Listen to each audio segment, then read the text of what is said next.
Many of us are familiar with the 1982 movie Poltergeist, but many people don't realize that it is loosely based on a true story about the Herman family from Seaford, New York in 1958. This is a very interesting story because it not only became an actual police matter, but caught the attention of the local news, famous parapsychologists and many skeptics that would try to debunk the hauntings. The unwelcome guest would be given the name Popper the Poltergeist for the simple reason of its first introduction to the Herman family, and what seems to be its favorite activity. These are only some of the recorded incidents. This is the story of the Herman family and Popper the Poltergeist. The Herman family consisted of James Herman the father and husband, Lucille Herman the wife and mother, Lucy the 13-year-old daughter and Jimmy the 12-year-old son. It was in the evening of February 3, 1958, just after the two Herman children got home from school and started enjoying some time together with their mother at home, when all of a sudden they started hearing what sounded like popping noises coming from all different areas of the house. The three got up to start investigating the sounds and would find bottles of things like shampoo, bleach, even holy water, and other substances uncapped, turned upside down and hot to the touch.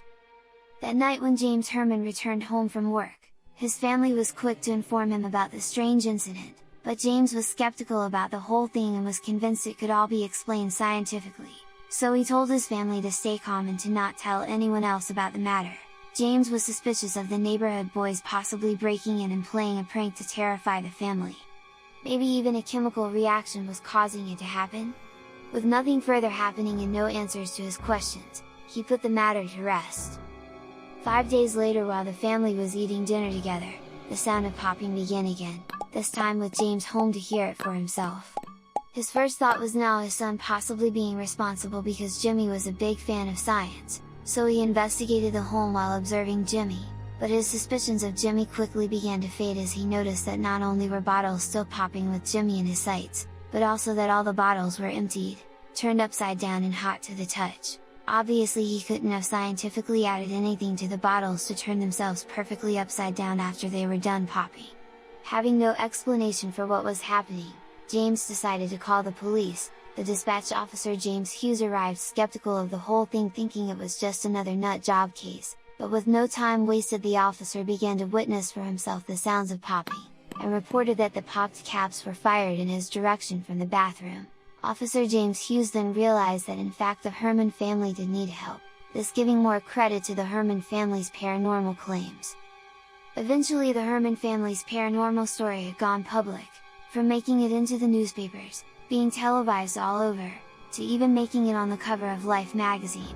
They became media icons and soon people from all over the world were sending words of advice and opinions. It would seem the story going public would make matters worse for the Herman home, and soon a Catholic priest, Father William MacLeod of the Church of St. William the Abbot, would be invited over to bless the home, only to no avail, and Popper the Poltergeist would continue its hijinks on the family and guests. Disturbingly, Popper the Poltergeist was even popping the bottles of holy water left by the Catholic priest. James Herman would take his family on a much-needed breakaway from the house, but when they returned they were met with more aggression from Popper, with items being whipped across rooms and bigger and heavier things being thrown. While the two children Lucy and Jimmy were in their basement listening to the phonograph lifted and launched 6 feet, crashing into a wall, breaking the phonograph and denting the supporting structure. The two children have reported also seeing a very heavy bookshelf lift up and fly 6 feet across the basement. On February 9 at 10:30 a.m. Mr. Herman was standing in the bathroom doorway talking to Jimmy when all of a sudden 2 bottles that were placed on top of the vanity table were seen moving. One moved straight ahead slowly, while the second started to spin to the right at a 45-degree angle. The first one fell into the sink, the second one crashed to the floor. Both of the bottles moved at the same time. On February 11, Detective Joseph Totsi was assigned to the Herman family case. He and other police officers would investigate the home many more times for signs of teenage hijinks, maybe a structural issue, or even maybe the Herman family was doing all of this as a publicity stunt, but none of this could be proven. Detective Totsi, being a veteran of the police force, was not easily swayed to the presence of the paranormal. He would be described as a no-nonsense type of guy. As he read Officer James Hughes' reports, the bathroom was his place of interest. However, finding no evidence to support the report's claims, Detective Totsi wrote it all off as everyone experiencing a natural phenomenon, or simply just imagining things. and that the popping bottles were coming from a human source. Detective Totsi was so adamant on nothing paranormal was going on, that while he was talking with Jimmy in the cellar, a metal figurine horse fell off a shelf onto his foot, and he started accusing Jimmy of throwing it and began severely grilling Jimmy, accusing him of all the mishaps around the house, but Jimmy the whole time denied that he had anything to do with the incidents. Detective Totsi had been around when many disturbances occurred, and throughout every test he could administer and every professional he could talk to, from scientists, engineers, radio transmitter licensees, psychologists, doctors, anything and everyone, to the day of his death, he was never able to solve the Herman House mystery, and his son Digger Totsi would go on record to say he believes his father Detective Joseph Totsi became a believer. Detective Totsi did go on record to say, "I can offer no acceptable explanation, I'm afraid that's true of the entire case." He was on the case from February 11th to March 10th. On February 15th, Marie Murtha, the second cousin of the Herman family who would come to visit the home perhaps for some moral support, was watching television in the living room with the two Herman children, when suddenly the television started to flicker, and Marie and the two Herman children noticed a porcelain figurine sitting on the end table next to the couch would begin to wiggle, and shoot 2 feet through the air, making a loud crashing sound as it hit the floor. To all their surprise, the figurine had not broken. Being that it was porcelain and the crash was loud enough for Mr. and Mrs. Herman to hear it from the other side of the house. Dr. David Kahn, a former Newsday reporter, was a skeptic who wanted to stay in the house to quote see what the actual situation was, because he had heard rumors that it was his son Jimmy doing all of this, or quote, that there was some hanky-panky going on. So the Herman family invited David Kahn to come stay at the house. That night David Kahn was positioning himself facing Jimmy's room, and that was when he seen a globe fly out of Jimmy's room, and David jumps up and immediately runs into Jimmy's room to try and catch Jimmy throwing it. But as soon as David got into Jimmy's room, Jimmy was in his bed with the covers pulled up, still asleep. In the following days, James Herman and David were in the dining room, Mrs. Herman was in the kitchen, and both children were in the cellar. A loud crash coming from Jimmy's room startled the house, and they all ran into the room to find that the dresser had fallen over, clearly with nobody around to physically push it over. When David Kahn left the Herman house, he left a believer and would write about his experiences in his article. On February 25th, 7:20 a.m., Mr. Herman had just left for work, and the two children were getting ready for school when Mrs. Herman suddenly heard a loud crash and ran into the children's room asking what happened. The two children said it was not from their room, so they all three went to the master bedroom, to find a 16-inch Virgin Mary figurine had flown from Mr. Herman's dresser to across the room, to Mrs. Herman's dresser, knocking down and breaking a picture, and lamp in the Virgin Mary's arm had been broken off as well during the incident. On February 26, Dr. J. Gaither Pratt, Assistant Director of the Parapsychology Laboratory at Duke University, spent 10 days at the Herman house investigating the paranormal phenomenon.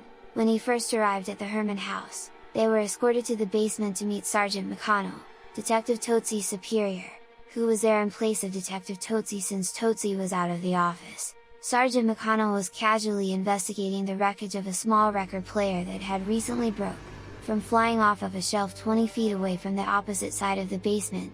For the beginning of Dr. Pratt's visit, Popper the poltergeist was pretty silent. It wasn't until he had left that Popper decided to make himself known again. Dr. Pratt would make a return back to the house just days after his departure, arriving with a colleague, Mr. William G. Roll. Upon their return to the house, Dr. Pratt and Mr. Roll would one night hear loud explosions that they could not explain, coming from within the house. It would seem the popping of caps became a little more violent. The two would go on to investigate and try more scientific methods to debunk the explosions, but they found that no matter how much pressure they put on these bottles, there was no way to make screw tops pop off. The same went for possible gaseous buildups. They would go on to begin their interviews with fellow witnesses of the house's strange happenings, documenting everything they could to bring back to the lab. March 2nd at 10:10 p.m. the two Herman children were asleep in their rooms. Mrs. Herman was in the kitchen and Mr. Herman was sitting in his easy chair in the living room facing Jimmy's bedroom. A very loud crashing sound had come from Jimmy's bedroom, and Mr. Herman ran immediately into Jimmy's room, and as he got to the door, a 3-door dresser that had been next to Jimmy's bed was thrown across the door. A brass lamp was on the floor, badly bent, and his globe broken except for the bulb inside. And Jimmy was still in his bed, sitting up with the covers up to his chin, with a very frightened look on his face. Mr. Herman claims Jimmy hadn't moved at all, and there were no signs of any possibility that Jimmy could have picked up the heavy dresser, and thrown it in front of his own eyes without being seen and getting into bed that fast. March 10th at 8:14 p.m. Mr. Roll was sitting in the dining room at the table, and Dr. Pratt was in the living room. They heard a loud dull noise. Mr. Roll thought he heard it come from upstairs and went to investigate, while Dr. Pratt went down to the unfinished part of the cellar to investigate, and it was there in the cellar Dr. Pratt found a bleach bottle by the washer machine standing on an overturned jar of starch, leaning over as if resting on the washer machine empty, and the cap was found behind a box just feet away from the bleach bottle it popped off of, and just like that, that would be the last time the family hears from Poppers the poltergeist. All kinds of people would come to visit and try to debunk the Herman house hauntings, but the more and more they looked into the Herman family and their home, the more and more they became believers in the paranormal incidents. No one left the Herman house with answers. The Herman family may have seemed to live this nightmare for many years, but actually Popper the poltergeist only stuck around for a total of 5 weeks, and in those 5 weeks there was a recorded 70 incidents.